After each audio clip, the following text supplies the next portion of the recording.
Hello, YouTube. How the hell are you? It's Iconic Bilo bringing you the podcast Around the Sticks, where we dive into Call of Duty competitive and take a look at who's winning, losing, and even looking downright awful. And today, this is the prediction show where we will cover the relegation tournament, team changes, hashtag rostermania, and the regional championships that happened not only this weekend, but next weekend as well. First, we are going to cover the Season 2 relegation tournament, which was completely mind-baffling for most people if you really look at it. The bottom four teams from Season 1, Optic Nation, Justice, Elevate, and AR, beat out the amazing teams of Revenge and Echo to break back in to Season 2. Now, personally, I felt like Revenge and possibly Echo were able to make that jump from the semi-pro league all the way into the pro league. Now, I feel like some of the players from the relegation tournament itself may make their way onto Season 2 league teams or possibly buy a team out of their league spot. That doesn't mean that they made it on by themselves. Personally, I feel like these teams making it in will create definite change in how the teams will work and look after Call of Duty Champs. We will go over the predictions that I feel will happen right here, right now. Now, the number one seed, Optic Gaming, is going to stay the same with Nadeshot, Scump, Crim, and Formal. Some people call them a God Squad. I personally just think that they're out to win some money. Next up, number 2, Denial, who's going to see some refacing of this team. The captain, Attach, keeps replays to keep their league spot and decides to keep JCap, who's been playing literally out of his mind, and decides to go get Miyagi, who is his duo. You will also see pictures on the screen from the top 8 teams and their original teams, just so that way you guys have a little bit of an idea to go off of. Next up is Prof, who will keep Ricky and Bose to play for the league, and they will pick up Clayster, who they played a couple 2Ks and 5Ks with, and the person who wanted to pick up Clayster really, really bad for FaZe, Apathy, who will end up being their second Slayer behind Clayster, obviously.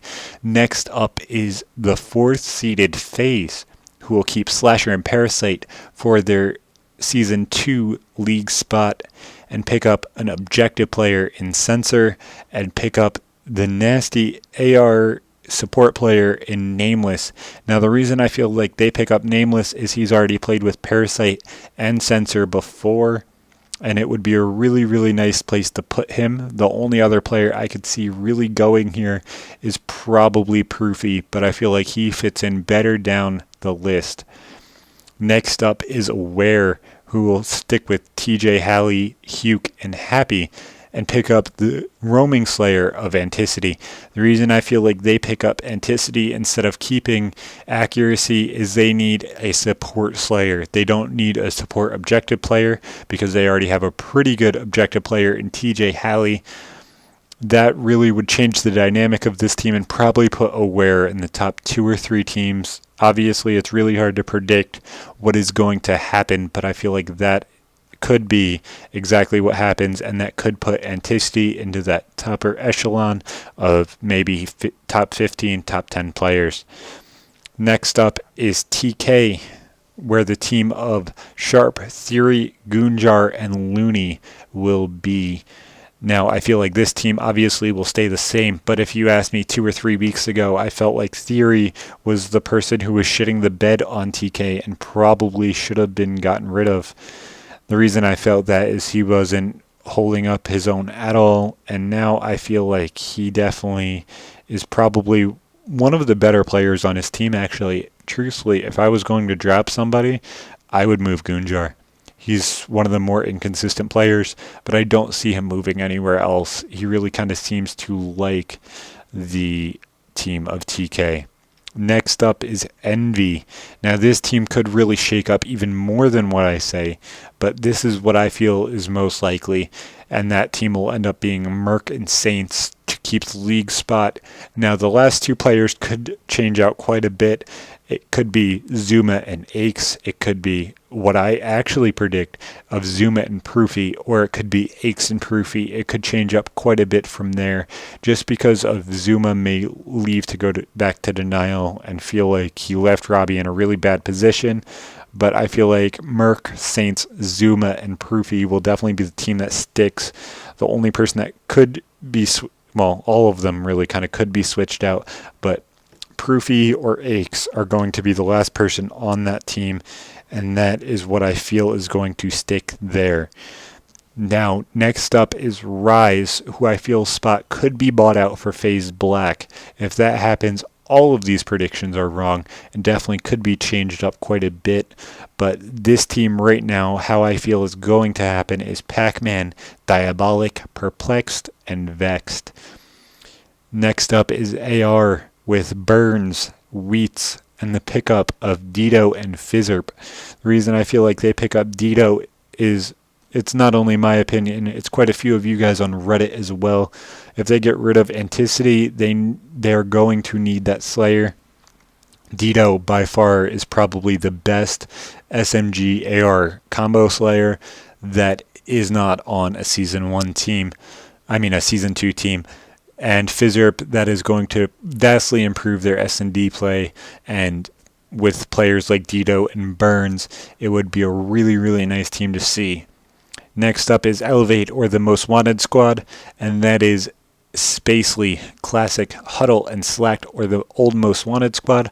Now, there has been some rumblings of Classic going to Prophecy to stay with them for all of Season 2 as well, but I don't feel like that's going to happen. If that happens, though, they're going to probably get rid of Apathy on that Prophecy squad, and he probably could actually fill up on this Elevate squad as well, and that would kind of just be a smooth transition from what I said.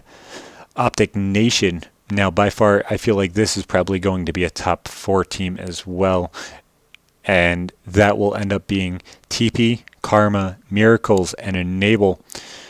And the reason I feel like Enable ends up filling in over Killa is definitely too many Chiefs in the TP and TP.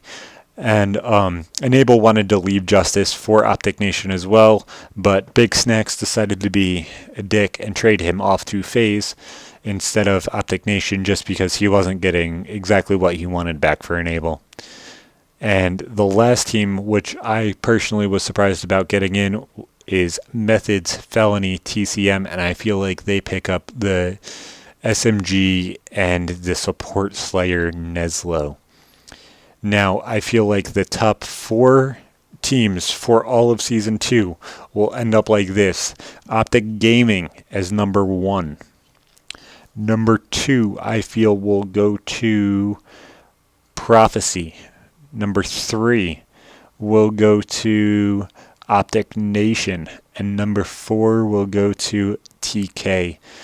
If you want to leave me your possible roster predictions or your top 4 for Season 2, make sure to leave them in the comments below and tell me your opinion on my roster mania, is what most people call it. And tell me what you think I showed wrong. Next up, we will be talking about the Call of Duty regionals that will be happening this weekend coming up. For COD Champs, this will be the NA regionals. I have a bracket for you to follow with me on challenge.com/COD Regionals 2015. It will be down in the description below. The teams I have going through to qualify are Optic Gaming, SB, AR, FaZe, Optic Nation, Prophecy, Revenge, FaZe Black, Denial, Echo, ISO, Envy, Psycho, TK, and XGN. The reason I feel like these teams are by far going to make it, there are quite a few upsets in there. If you look through the entire bracket, Quite frankly, I spent quite a bit of time on it, so I really hope you guys enjoy it. But I feel like Optic Gaming by far is definitely the best team out of the entire bracket. They're going to blow everybody out of the water with their slaying.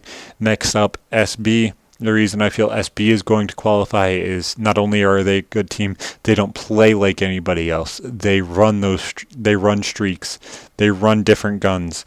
They also run things like Danger Close and nades, and they are going to probably catch quite a bit of flack for that, but they are also going to destroy teams that don't expect that. I feel like they are going to run more of a team that is more not objective based, but definitely more point heavy. They're going to score as many points as they possibly can and may definitely destroy some teams with those streaks that they don't necessarily expect to be killing them off hills. AR, I feel like this team is very underrated with, I believe, the 14th or 15th seed, but I feel like AR will be the third team to make it just because of how good this team actually is. Now, this team is their league team, and I feel like if they actually played in a land-based setting, they probably would finish top 12 in this bracket. They could finish as high as I have them. I feel like I have them in the top 8, maybe top 4. I don't really remember exactly where I had them. I just had them beating a few teams that really kind of look like crap lately. So make sure you guys definitely do go through the bracket and see exactly where I have some of these teams placing. Next up is FaZe. Now, the reason I have FaZe actually advancing, I really kind of didn't feel like they were going to. But crazier things happen, I really guess. Next up is Optic Nation. Now, this is really kind of the bandwagon team of this specific tournament. Everybody kind of seems to be jumping on Team 5 ranks, but I guess they are definitely going to qualify, but I don't really think they're going to win the tournament. Next up is Prof, who really kind of seems to be hitting their stride with Mochilla on the team. I feel like they are going to end up losing probably in the third round and make quite a bit of a run in the losers bracket, but definitely in the end not win. Next up is Revenge, who got completely knocked out of the relegation tournament over stupid shit and shitty internet. But I feel like they come back in this tournament and definitely kill some people and definitely prove their worth. Next up is FaZe Black, who are not in Season 2 at all, but probably end up top 4, top 6, somewhere in there. Next, and Denial, who I feel loses really, really early, but ends up bringing it back through the losers bracket quite a bit. Echo, ISO, Envy, who ends up repairing themselves quite a little bit and pushing themselves probably until 4th round in losers. Psycho, TK, and XGN. Also, this weekend was the European Regionals, with Epsilon winning the entire tournament. This win didn't go without controversy, as a player on Infused named Reedy punched and fought another player. This altercation actually ended up getting him banned from Call of Duty Champs. Now, the weird thing about this is a player from Elevate, Spacely, actually tried to join Infused after this happened, but Call of Duty refused it because of him being not only a North American player, but being before the 18-year-old threshold when the tournament started. Now, I feel this was sad, but obviously after Optic Nation had to drop Swanee, it would have been horrible for them to say, okay, just because of these circumstances, you could have. And if that was the case, I would have hired Killa and told him to go punch somebody. That's obviously a little bit wrong. So this one was a little bit shorter of a podcast this week just because of nothing really happening. I had to get as much information as I could out there. So I hope you guys enjoyed it. This week I will be looking for a second host for this podcast. I want to know a little bit more about what you guys want next week and within the next coming weeks, and make sure that you guys leave a like, comment, and if you haven't already, subscribe, because these are coming weekly. And as always, guys, be low out.